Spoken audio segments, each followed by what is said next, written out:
आपका आज के विजन मंथली मैगज़ीन सीरीज़ में जैसा कि आप लोगों को पता है कि हम सब मई मंथ की मैगज़ीन डिस्कस कर रहे हैं आप सबके साथ। और आप सभी को ये भी पता है कि इस क्रम में हमने बहुत सारी चीज़ें ऑलरेडी डिस्कस कर ली हैं और आज हमें सिक्योरिटी जो है अपना चैप्टर उसको कंप्लीट करना है मंथली मैगज़ीन में। आप लोगों को पता ही होगा कि हम कैसे छोटे-छोटे पार्ट में बाँटकर इस मंथली मैगज़ीन को कवर कर रहे हैं। और आप लोगों को ये भी पता है कि बहुत ही आसानी से बहुत बोले सरल शब्दों में मैं आप लोगों को विजन मंथ की मैगज़ीन जो है वो समझाती जा रही हूँ। दोस्तों अभी 4-5 दिन का ये जो गैप हो गया है मुझे भी नहीं करना चाहिए था। बहुत बुरा लगता है जब मैं आपको बिना बताए और बीच-बीच में गैप ले लेती हूँ, पर मेरी भी मजबूरी थी, कुछ काम था जिस वज़ह से मैं सेशन नहीं ले पाई, ये क्लास नहीं कर पाई। पर अब क्लास डेली कंटिन्यू चलेगी, बिल्कुल भी गैप नहीं आएगा इसमें। और जैसे ही जून की आ जाती है, तो हम जून की भी साथ में कवर कराते जाएँगे। और जब तक जून की नहीं आ रही है, तो इसके पहले हम जनवरी की कुछ कंप्लीट करेंगे। मई के साथ ही हम जनवरी की भी उठाएँगे, हम 1 दिन में 2 सीरीज़ चलाएँगे, ताकि आप लोगों का सारा पोर्शन कंप्लीट हो सके। देखिए, मेरा मतलब सिर्फ़ यही है कि एग्ज़ाम तक आप लोग ज़्यादा से ज़्यादा चीज़ों को समझें। सिर्फ़ ऐसा नहीं कि पढ़ के आगे निकल जाएँ, नहीं, आप लोग पढ़ें तो वो आपके लिए प्रोडक्टिव हो, ऐसा पढ़ें। तो मैं आप लोगों को इसीलिए बहुत छोटे-छोटे पार्ट पढ़ाती हूँ। देखिए, जैसे सब लोग ना बहुत बड़ी-बड़ी क्लासेस ले लेते हैं एक साथ, 9-9 10-10 घंटे का पढ़ा देते हैं, मैं भी कर सकती हूँ। बट मैं इसलिए नहीं करती हूँ क्योंकि आप लोगों को मैं पहले भी बता चुकी हूँ कि मैं चाहती हूँ थोड़ा पढ़ो लेकिन प्रोडक्टिव पढ़ो। मैं आपको हाइलाइट बता दूँगी, क्या ही मतलब निकलेगा उनका। मैं चाहती हूँ कि मैं आपको सिर्फ़ उतना बताऊँ जितना आपके लिए यूज़फुल हो। मैं आपको चीज़ों को इतनी बारीकी से समझा दूँ ताकि आप उस टॉपिक को जब भी दोबारा पढ़ें, तो वो टॉपिक आप लोगों को बहुत ही आसानी से समझ में आ चुका हो। जब भी आप किसी से उस टॉपिक के बारे में सुन रहे हो, तो आपके माइंड में तुरंत ही क्लिक हो कि हमने ये टॉपिक पहले ही पढ़ लिया है।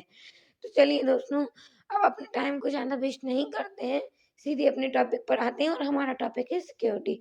हम कोशिश करेंगे ज़्यादा से ज़्यादा चीज़ों को कम से कम समय में कवर करने की और साथ ही ज़्यादा से ज़्यादा चीज़ों को बहुत अच्छे तरीके से समझने की, किस तरीके से एग्ज़ाम में उपयोगी है, इससे रिलेट भी करने की।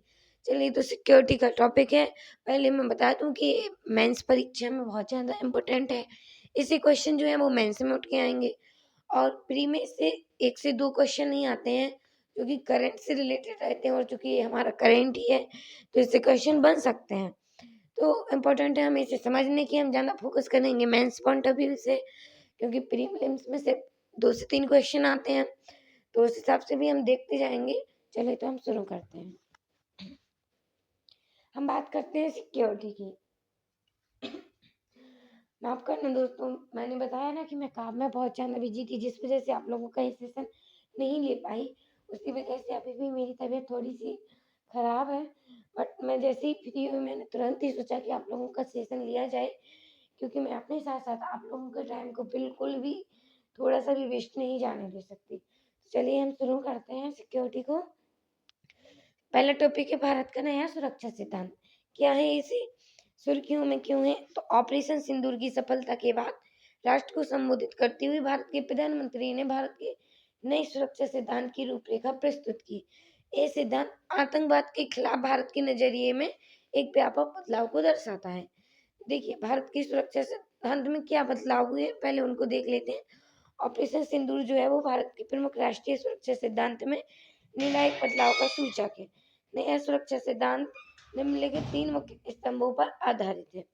देखिए क्या-क्या है वो स्तंभ? तो निर्णायक प्रतिशोध क्या होता है? भारत पर हुए किसी भी मैं आप लोगों को थोड़ा-सा एक पेन ड्राइव चलाती जा रही हूँ, ताकि आप लोग भी रिलेट कर सकें कि कहाँ मैं बता रही हूँ। तो मैं यहाँ बता रही हूँ अभी कि भारत पर हुए किसी भी आतंकवादी हमले का मजबूती से और निर्णायक जवाब दिया जाएगा। इसमें भारत अपनी शर्तों पर जवाबी कार्रवाई करेगा और आतंकवाद के मूल ढांचे को निशाना बनाकर हमला करेगा। हम एग्ज़ाम्पल में देख लें तो भारत ने पाकिस्तान और पाकिस्तान अधिकृत जम्मू कश्मीर, जो कि पीओके बोलते हैं ना, तो उसमें लश्कर-ए-तैयबा एवं जैश-ए-मोहम्मद के मुख्यालय सहित 9 प्रमुख आतंकवादी ठिकानों पर हमला किया था। अभी जो ऑपरेशन सिंदूर चलाया गया था ना जम्मू कश्मीर में, बहुत हाईलाइटेड रहा, इतनी रील्स वायरल हुई, सोशल मीडिया पे इतना वायरल रहा। तो आप लोगों को पता ही होगा कि ऑपरेशन सिंधु जम्मू कश्मीर में चलाया गया था। क्यों चलाया गया था? क्योंकि कुछ पाकिस्तान के आतंकवादियों ने भारत के एक बोले तो शादीशुदा जोड़े पे, नए शादीशुदा जोड़े पे हमला किया था। किया काफी लोगों पर था, लेकिन उसमें एक जो है युवती के हस्बैंड की जो है वो मौत हो जाती है, इसलिए इसका नाम ऑपरेशन सिंदूर रखा गया था। तो वही है कि लश्कर ए तैयबा और जैसे मोहम्मद जैसे मुख्यालय जो थे उन पर हमला किया है। बदलाव और महत्व को देख लें तो भारत ने भविष्य में किसी भी बड़े आतंकवादी हमले को रोकने के लिए जवाबी कार्रवाई की अपनी सही सीमा के स्तर को कम कर दिया है। इसमें आतंकवाद का समर्थन करने वाले पक्ष को भी व्यापक आर्थिक व सैन्य क्षति का सामना करना पड़ेगा। इसके बाद सेकंड है कि परमाणु हमले की धमकी के प्रति जीरो टॉलरेंस। क्या है ये? तो भारत परमाणु हमले की धमकियों से डरने वाला नहीं है, एक तो उसने बोल दिया। इस बहाने आश्रय लेने वाले आतंकी ठिकानों पर सटीक और निर्णायक हमले किए जाएंगे। एग्जाम्पल में हम देखें तो जब रूस में तैनात पाकिस्तान के राजदूत ने चेतावनी दी कि यदि भारत और हमला किया गया या सिंधु नदी के जल प्रवाह में बाधा उत्पन्न की गई तो इस्लामाबाद अपने सभी सैन्य शस्त्रागार, जिसमें परमाणु हथियार भी शामिल है, का उपयोग कर सकता है। उस समय भी भारत अपने रुख पर अड़िग रहा। क्या कहने की कोशिश कर रहा? देखो क्या हुआ था ना कि जब अपने भारत ने पलट के जवाब दिया, पाकिस्तान पे भी हमला किए, तो रूस में जो राजदूत था पाकिस्तान का, उसने बोला कि देखो अगर भारत ने हमला किया, सिंधु नदी का जो जल रोका, तो ऐसे में जो है हम परमाणु हथियार का उपयोग करेंगे जो पाकिस्तान में है। तो भारत ने बोला कि हम तुम्हारी धमकियों से डरने वाले नहीं हैं, और वो अपनी अड़िग रहे, अपना जो है वो अपना काम किया, हमले किए, बदला लिया, ऑपरेशन सिंदूर चलाया। चलिए आगे देखते हैं। तो इसका क्या निकलेगा बदलाव या महत्व? तो यह सिद्धांत स्पष्ट करता है कि भारत की आत्मरक्षा की नीति को परमाणु हमले की धमकियों से नहीं रोका जा सकता। यह भारत की पहले की संयमपूर्ण नीति से पूर्णतः भिन्न है। चलिए थर्ड पॉइंट की बात कर लेते हैं। तो आतंकवाद के समर्थकों और आतंकवादियों के बीच कोई भेद नहीं किया जाएगा। क्या है ये?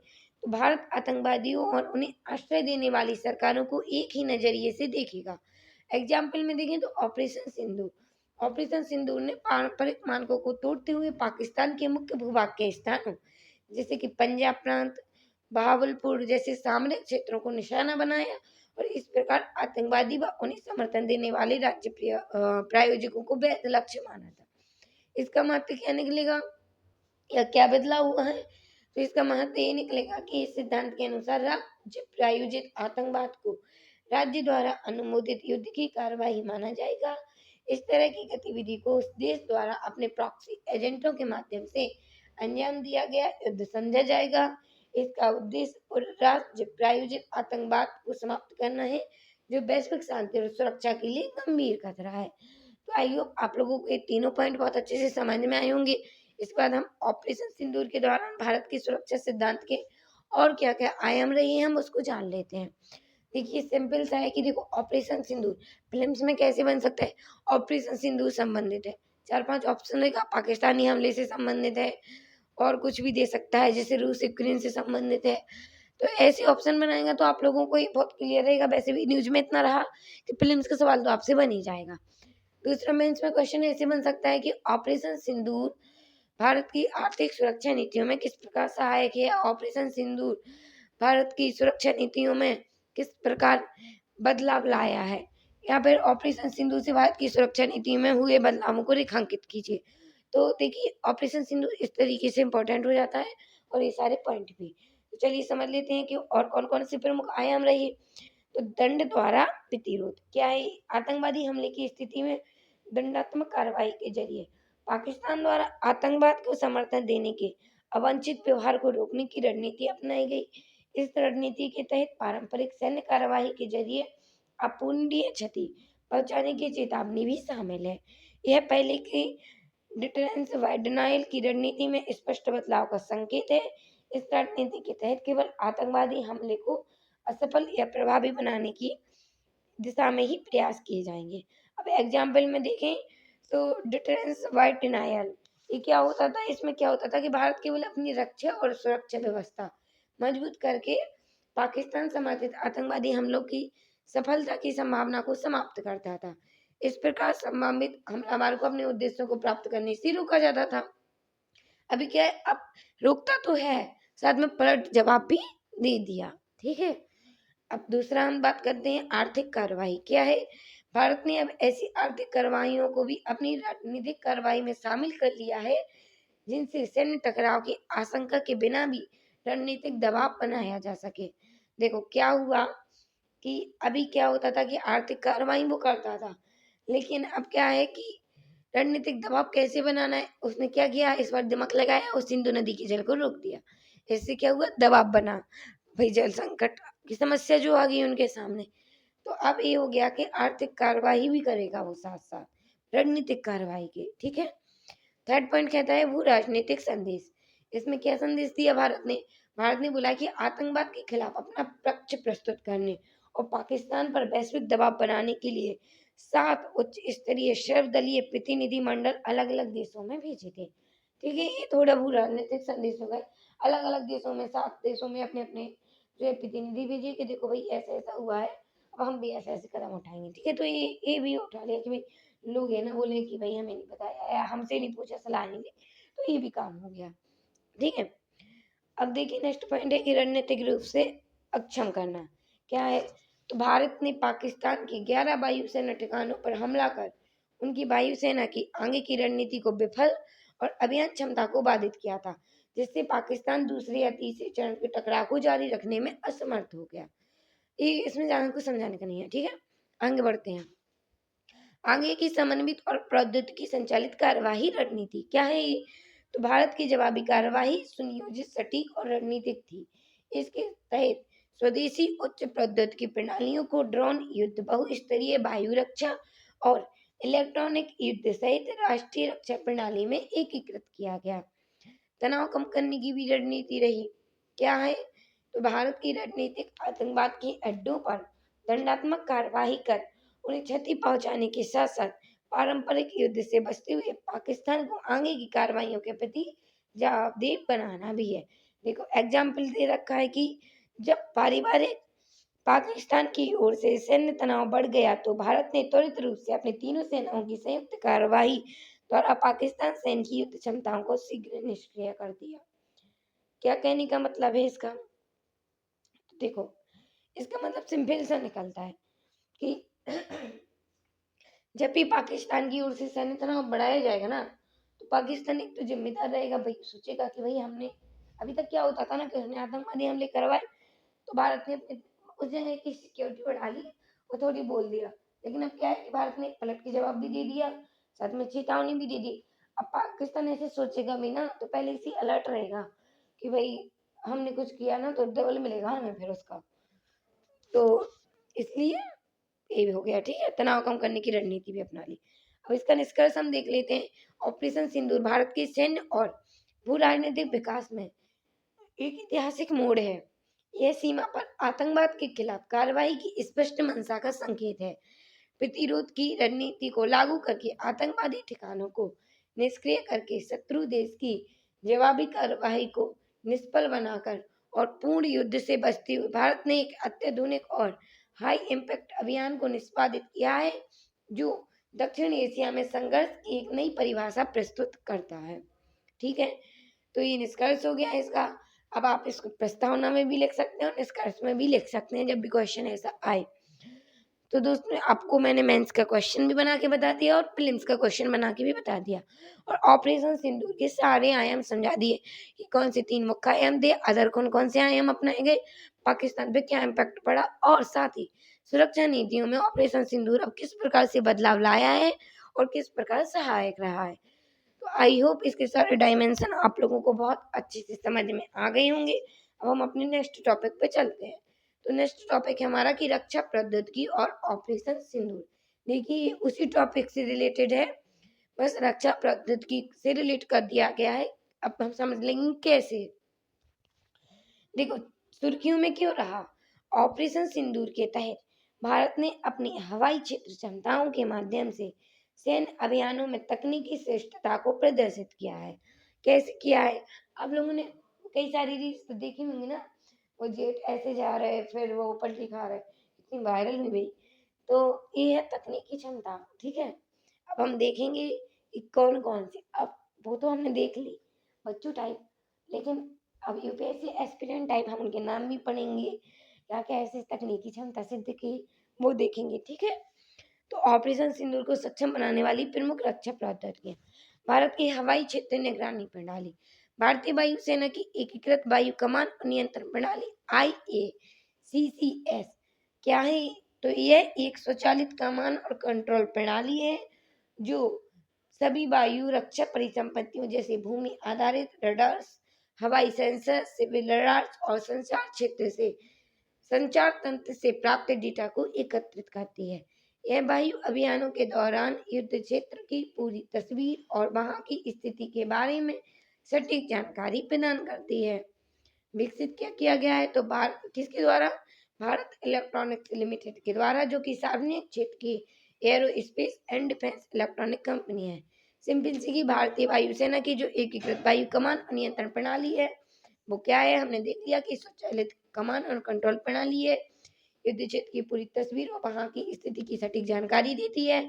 BEL यानी कि भारत इलेक्ट्रॉनिक्स लिमिटेड के द्वारा इसको विकसित किया गया है। और BEL क्या है? तो BEL जो है वो सार्वजनिक क्षेत्र की aerospace and defence electronics company है। अब नेक्स्ट पे बढ़ते हैं, तो नेक्स्ट है ballistic missile defence BMD network का मिशन कंट्रोल सेंटर क्या है? देखिए, जो भी BMD बैलिस्टिक मिसाइल डिफेंस है उसका मिशन सेंटर जो होता है वो 500 किलोमीटर से अधिक की रेंज वाली लॉन्ग रेंज ट्रैकिंग रडार की नेटवर्क के माध्यम से भारतीय हवाई क्षेत्र की लगातार निगरानी करता है। इस नेटवर्क में स्वोर्ड फिश रडार शामिल है। और ये कौन कौन सी डेटा प्राप्त करता है? तो भारतीय वायुसेना और राष्ट्रीय तकनीकी अनुसंधान संगठन NTRO के ELM 2090 टेरर सिस्टम से डेटा प्राप्त करना। ये सिस्टम लंबी दूरी तक खोज अभियान कर सकते हैं और वस्तुओं का पता लगा सकते हैं। इन्हें इजराइल से प्राप्त किया गया है।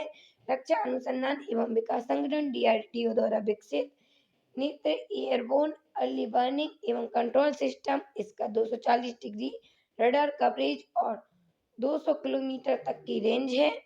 3 इजरायली IL-76 आधारित Falcon airborne warning and control system AWACS, इनका 360 रडार कवरेज और 400 किलोमीटर से अधिक की रेंज है। ये आपके लिए काम की नहीं है, इसका कोई डेटा नहीं पूछा जाएगा। बस ऐसा है कि आप लोग थोड़ा एग्जाम्पल में इस रडार का बस नाम ही यूज कर सकते हैं घर से। आगे देख लेते हैं भारतीय थल सेना की आकाशीय प्रणाली क्या है ये? तो यह एक AI संचालित और पूरी तरह से स्वचालित एयर डिफेंस प्रणाली है।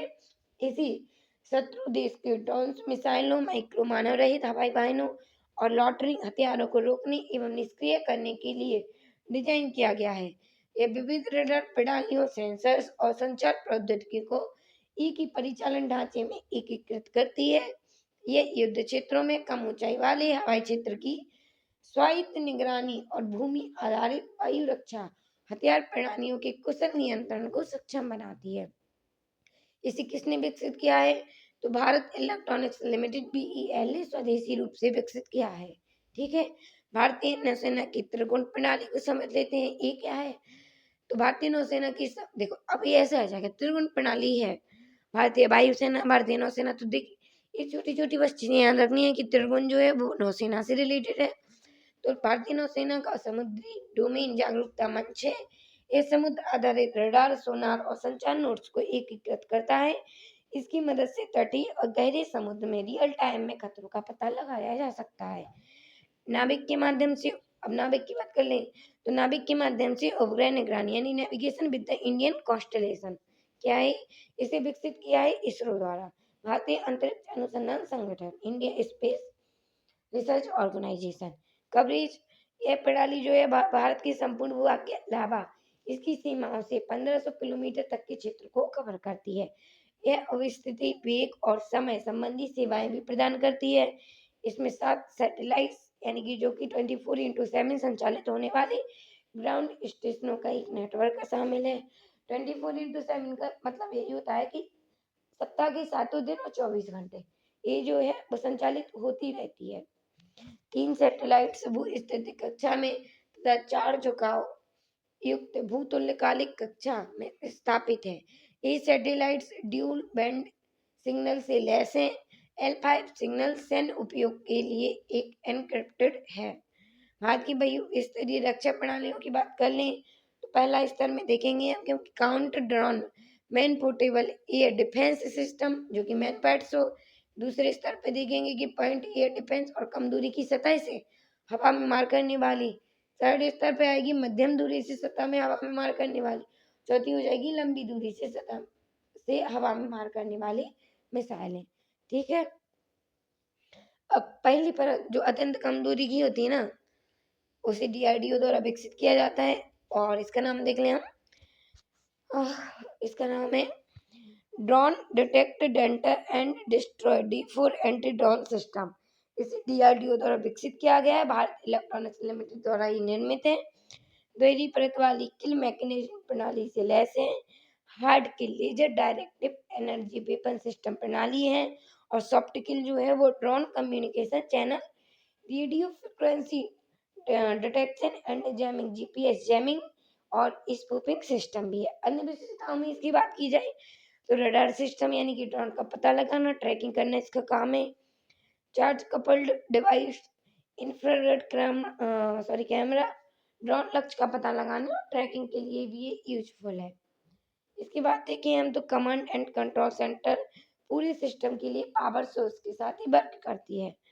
Man portable air defence system की बात करें तो ये जो है वो सतह से हवा में मार करने वाली मिसाइल है। इन्हें एक अकेला व्यक्ति ले जा सकता है और दाग सकता है या एक दल के रूप में एक से अधिक व्यक्ति ले जा सकते हैं और दाग सकते हैं। भारत के रूसी मैनपेट्स खरीदे हैं। इनमें इग्ला M और इसका अधिक उन्नत संस्करण इग्ला S शामिल है। ठीक है, याद रखना ध्यान से। सिल्का सिस्टम की बात करें ZSU-23-4 क्या है? यह एक स्वचालित और रडार गाइडेड एंटी एयरक्राफ्ट हथियार प्रणाली है। यह ट्रैक्ड चेसिस पर लगी होती है। यह रूसी मूल की mobile air defence fire control प्रणाली है। इसे भूमि पर तैनात सैनिकों और सशस्त्र वाहिनियों को हवाई वाहनों से बचाने के लिए डिजाइन किया गया है। इसमें तीसरी पीढ़ी की इलेक्ट्रो ऑप्टिकल प्रणाली फील्ड एरी 3D ट्रैकिंग रडार और सटीक नेविगेशन प्रणाली है जो दिन हो या रात हो हर समय किसी भी हवाई हमले में 360 डिग्री सुरक्षा देती है। ZU-23 प्रणाली की बात कर लेते हैं तो इसका सोवियत डिजाइन है। ये ट्विन बैरल वाली एंटी एयरक्राफ्ट गन है और 23 मिलीमीटर ऑटो कैनन लगी होती है। हवाई लक्ष्यों के लिए इसकी प्रभावी रेंज 2.5 किलोमीटर और जमीनी लक्ष्यों के लिए 2 किलोमीटर होती है। बहुत ज्यादा मात्रा में आगजनी में सक्षम है। इसका इस्तेमाल अक्सर कम उड़ान वाले खतरों से स्थिर प्रतिष्ठानों को बचाने के लिए किया जाता है। L-70 एंटी एयरक्राफ्ट गन की बात की जाए तो ये 40 मिलीमीटर की तोप है। इसमें radar electro optical sensor auto tracking system सहित कई विशेषताएं हैं। स्वीडन की बोफोर्स कंपनी द्वारा विकसित और भारत में निर्मित है। 4 किलोमीटर तक की रेंज के साथ प्रति मिनट 240-330 राउंड फायर करने में सक्षम है। दूसरी परत की बात करें तो आकाश, इसको भी आप लोग देख लीजिएगा। इसमें समझाने का कुछ नहीं है कि आकाश जो है देखो इसके मेन पॉइंट में बता देती हूँ। DRDO द्वारा विकसित है और उसे DRDO द्वारा विकसित है। ये सतह से हवा में मार करती है। महत्वपूर्ण जगहों और क्षेत्रों को हमलों से सुरक्षा प्रदान करती है। भारतीय वायुसेना और भारतीय थल सेना के लिए सेवा में है ये। इसकी विशेषताओं में देखें तो इंटरसेप्शन रेंज 3 से 35 किलोमीटर 30 से 2016 में सरकार ने अगली पीढ़ी की आकाश नेक्स्ट जनरेशन के विकास को मंजूरी दी जिसकी रेंज 70 किलोमीटर होगी। 18 किलोमीटर तक की ऊंचाई वाले लक्ष्य देखो 30 से 35 किलोमीटर ये ऐसी होगी लंबाई में 30 to 35। लेकिन अब क्या होगा कि जो ऊंचाई है ना ऊंचाई में 18 किलोमीटर। ठीक है, उसके बाद देखिए ये एक साथ कई ग्रुप मोड या स्वतंत्र मोड में निशाना बना सकती है और इसमें इलेक्ट्रॉनिक काउंटर मेजर्स की तकनीक शामिल है। इसमें ये इलेक्ट्रॉनिक हमलों के खिलाफ भी काम कर सकते हैं। स्पाइडर यानी surface to air python and WE इसको देख लेते हैं। एक निचले स्तर की त्वरित प्रतिक्रिया वाली सतह से हवा में मार करने वाली सक्षम मिसाइल प्रणाली है। एयरक्राफ्ट, हेलीकॉप्टर, ड्रोन और सटीक निर्देशित हथियार को मार गिराने में सक्षम है। इजराइल द्वारा विकसित किया गया है। और इसकी विशेषताओं में बात कर लें तो दो प्रकार के इंटरसेप्टर्स मिसाइल पाइथन 5 और डरवी दागती है। भारत ने जो है वो 18 spider MR medium range missile खरीदी है और इसकी मारक क्षमता 35 किलोमीटर है और 16 से 20 किलोमीटर ऊंचाई पर और कई लक्ष्यों को भेज देती है। लेगेसी सेवियर सिस्टम की बात करें तो S-125 पेजोरा NK-33 ऐसे AK और 2K-12 क्यूब, ठीक है। इसके बाद बराक 8 मिसाइल जो है ये तीसरी परत की हमने अभी पढ़ी है। पहली परत, दूसरी परत, तीसरी परत ये देखी थी। अभी तीसरी परत में हम आते हैं।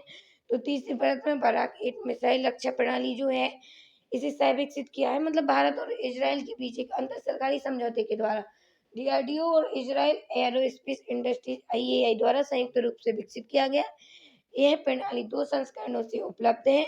नौसेना आधारित लंबी दूरी सतह से हवा में मार करने वाली मिसाइल प्रणाली LRSAM प्रणाली, इसकी रेंज 100 किलोमीटर तक है। मध्यम दूरी की सतह से हवा में मार करने वाली मिसाइल होती है और इसकी रेंज जो है वो 70 किलोमीटर है। अब हम बात कर लेते हैं चौथी परत। चौथी परत की कुछ हैं, एक दो यहाँ पे दे रखे हैं, जैसे कि S-400 और बैलिस्टिक मिसाइल डिफेंस। तो देखिए S-400 क्या है, ये इसे जो है वो सुदर्शन चक्र भी कहा जाता है। क्यों? क्योंकि ये बहुकार्यात्मक रडार है, स्वायत्त पहचान व लक्ष्यीकरण प्रणाली, anti aircraft missile system, launcher और एक कमांड एंड कंट्रोल सेंटर को एकीकृत करती है। इसे रूस के अलमाज सेंट्रल डिजाइन ब्यूरो ने S-400 टाइम्स के रूप में विकसित किया है। भारत ने 2016 में 5 S-400 प्रणालियों की खरीद के लिए एक समझौता किया था। इसमें 4 प्रकार की मिसाइलों का उपयोग किया जाता है।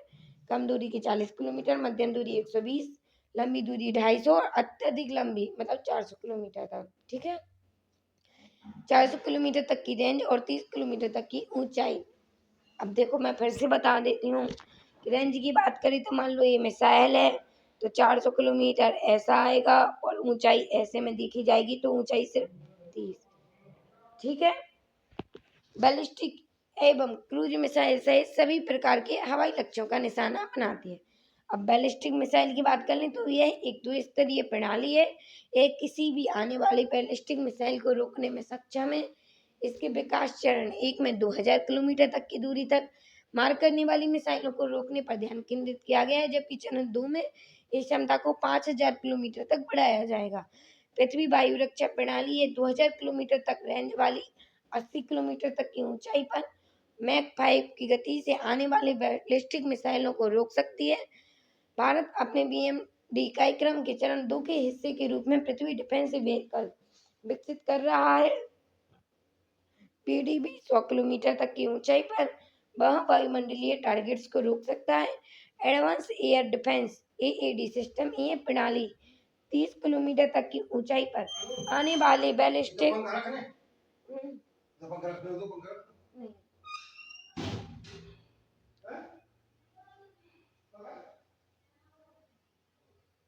30 किलोमीटर तक वाले बैलिस्टिक मिसाइल खतरों को रोक सकते हैं। सॉरी गाइस, बीच में डिस्टर्ब हुआ थोड़ा सा, मेरी सिस्टर यहीं पढ़ रही है तो उससे कुछ पूछना था, ठीक है।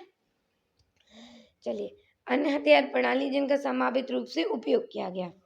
हथियार की बात करें तो ब्रह्मोस मिसाइल एक लंबी दूरी की सुपरसोनिक क्रूज मिसाइल प्रणाली है। लगभग 2-3 मैक की गति से गमन करती है।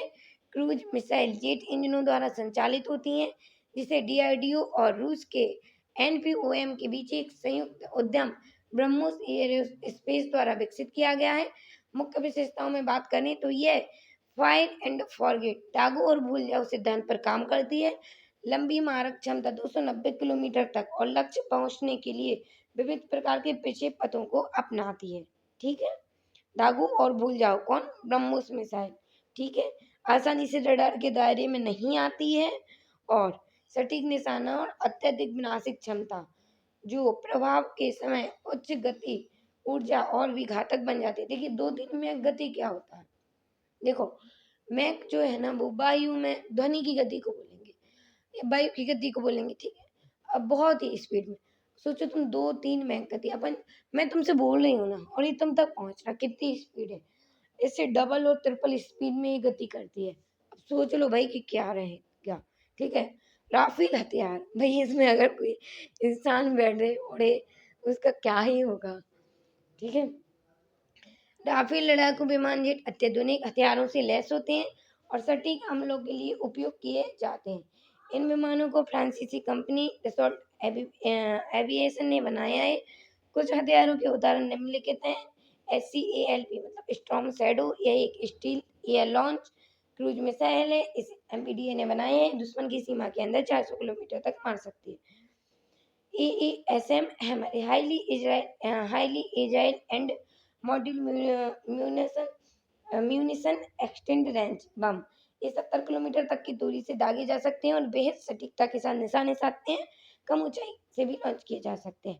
मीटियोर की बात करें तो ये अत्याधुनिक beyond visual air to air missile हैं जो इलेक्ट्रॉनिक वॉरफेयर स्थितियों में भी प्रभावी होते हैं। देखो ड्रोन्स की बात कर लें। देखो मैं आप लोगों को पहले तो ये बता दूं कि आप लोग सोच रहे होंगे कि इतनी सारी चीजें ऑपरेशन सिंदूर में यूज की गई, तो मैं बताऊं कि देखो इतनी सारी चीजें ऑपरेशन सिंदूर में यूज नहीं की। ऑपरेशन सिंदूर में जो यूज की थी वो सबसे ऊपर मैंने बताई थी। उसके बाद से जो ब्रह्मोस वगैरह चल रही हैं आपकी सारी, इतनी सारी मैं मिसाइल प्रणाली बता रही हूँ। वो ये है कि जितनी भी ये डिफेंस सिस्टम वाली वर्क करती हैं उनकी कुछ कुछ इम्पोर्टेंट चीज़ें जो एग्जाम पॉइंट ऑफ व्यू से इम्पोर्टेंट है उन्हें एक जगह जो है वो मैगजीन रख देती है। और उसका मतलब सिर्फ यही रहता है कि आप लोगों को ज़्यादा जगह नहीं भटकना पड़े, एक जगह से उन चीज़ों को बार बार रिवाइज करो ताकि वो इम्पोर्टेंट इम्पोर्टेंट चीज़ें आपको याद हो जाएं। मैं आपको स्पीड में पढ़ाती हुई निकलती जा रही हूँ क्योंकि मुझे भी ये सारी चीज़ें याद ही हैं। तो मैं बहुत ही स्पीड में आप लोगों को कराते जा रही हूँ क्योंकि देखो इनमें ज़्यादा कुछ समझने का नहीं है। ब्रह्मोस है तो कितने किलोमीटर की ऊंचाई तक ये बार कर सकती है, कैसे बात करती है, 2-3 मैक की गति से चलती है। बहुत ही सिंपल है, मतलब आप इसको 4 से 5 बार रिवाइज कर लोगे ना और फिर मन ही मन में दोहराओगे तो याद हो जाएंगी, ठीक है? तो ज़्यादा लोड भी नहीं लेना है कितनी टफ है। अब इन्हें बार बार पढ़ोगे ना तो बहुत आसानी से याद हो जाती है। आगे बढ़ते हैं हम ड्रोन्स, छोटा ही सा और थोड़ा सा रह गया, ठीक है? भारत द्वारा उपयोग किए जाने वाले ड्रोन्स के प्रकार, निगरानी और टोही ड्रोन। ये क्या है? तो इन ड्रोन्स का उपयोग मुख्य रूप से खुफिया जानकारी जुटाने, निगरानी और टोही उद्देश्यों के लिए किया जाता है। भारत के पास जैसे कि तपस, रुस्तम, हेरोन, ये याद ही होंगे। देखो हेरोन है जो है वो इजराइल से, रुस्तम DRDO द्वारा, तपस जो है वो tactical advance platform for aerial surveillance है। सशस्त्र लड़ाकू ड्रोन की बात करें तो मानव रहित लड़ाकू हवाई वाहन मिसाइलें लॉन्च करने या बम गिरने में सक्षम है। भारत के पास DRDO का घातक विकास के चरण में है। हेरोन TP जो कि इजराइल में। स्वार्म ड्रोन की बात कर लें तो दुश्मन की सुरक्षा को ध्वस्त करने के लिए कई ड्रोन समन्वय में काम करते हैं। DRDO और कई निजी कंपनियां स्वार्म ड्रोन तकनीक पर काम कर रही हैं। लॉइटरिंग एरियल म्यूनिशन या कम्युनिकेट ड्रोन या आत्मघाती ड्रोन लक्ष्य पर जाकर कैसे क्या है? तो इन ड्रोन को लक्ष्य क्षेत्र या मंडराते रहने और लक्ष्य की पहचान होने पर हमला करने के लिए डिजाइन किया गया है। नागास्त्र सोलर इंडस्ट्री और जेड मोशन द्वारा निर्मित बारमेट पॉलिस मूल और स्काई स्ट्राइकर इसराइल के सहयोग से विकसित।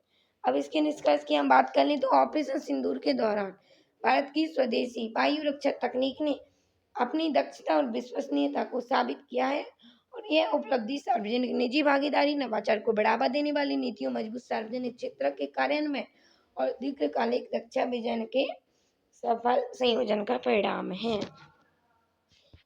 आप लोगों ने इतने सारे ड्रोन पढ़े, इसके लिए मैं आप लोग सभी को बोलना चाहूंगी लास्ट तक आप लोगों ने देखा। देखो मैं आप लोगों को बता दूं जो सिक्योरिटी की तरफ एक तो मेंस पॉइंट ऑफ व्यू से इम्पोर्टेंट है, दूसरा जो आपने सेकंड वाला प्रौद्योगिकी से रिलेट करके पढ़ा, इसमें इतने सारे ड्रोन, इतनी सारी मिसाइलें आप लोगों को दे दी कि आज के लिए तब काफ़ी है। तो इतना ही पढ़ना है, 2 टॉपिक मैं चाहती तो आपको आगे के और टॉपिक्स भी करा सकती थी। मेरे लिए कुछ नहीं है, मेरे लिए तो और ये है कि इतने दिन नहीं लिए तो और जल्दी-जल्दी कवर करा दो। पर मैं चाह रही हूँ कि आप लोग चीज़ों को समझते हुए आगे बढ़ें क्योंकि ये चीज़ें जो हैं ये बहुत ही सिंपल सरल हैं। आगे नक्सलवाद, क्रिप्टो करेंसी तो ये बहुत आसानी से आप लोगों को समझ में आ जानी है। तो इनके लिए टेंशन मत लें। देखो जो टफ चीज़ें हैं उन पे हम थोड़ा-सा टाइम लेंगे। तो क्योंकि हमें उसको प्रोडक्टिव बनाना है। हम मंथली मैगज़ीन को इतने डीप में इतने अच्छे से समझते चलेंगे कि हमें फिर अपने सोर्स पे जाना ही ना पड़े। यहीं से हमारी चीज़ें कवर होती जाएँ, ताकि कभी हमारे सोर्स में अगर हम इन चीज़ों को पढ़ें ही तो ऑलरेडी कवर्ड हों और इनके लिए ज़्यादा से ज़्यादा रिवीजन होगा टेस्ट सीरीज़। वो भी मैं आप लोगों के लिए लेके जाऊँगी टेस्ट सीरीज़ में, मैं आप लोगों को सॉल्व कराऊँगी। तो चलिए दोस्तों, आज हम यहीं तक करते हैं, फिर बाकी हम अब कल देखेंगे, मिलते हैं कल आपके साथ विज़न मंथ की मैगज़ीन के साथ, और जैसे ही जून की आती है, हम जून की स्टार्ट कर देंगे। आप लोगों को वीडियो पसंद आती है, सेशन पसंद आता है, तो आप लोग लाइक करें, शेयर करें और चैनल को सब्सक्राइब ज़रूर करें। तो नमस्ते दोस्तों, जय हिंद। चलते हैं, हम मिलते हैं फिर से, फिर कभी कल।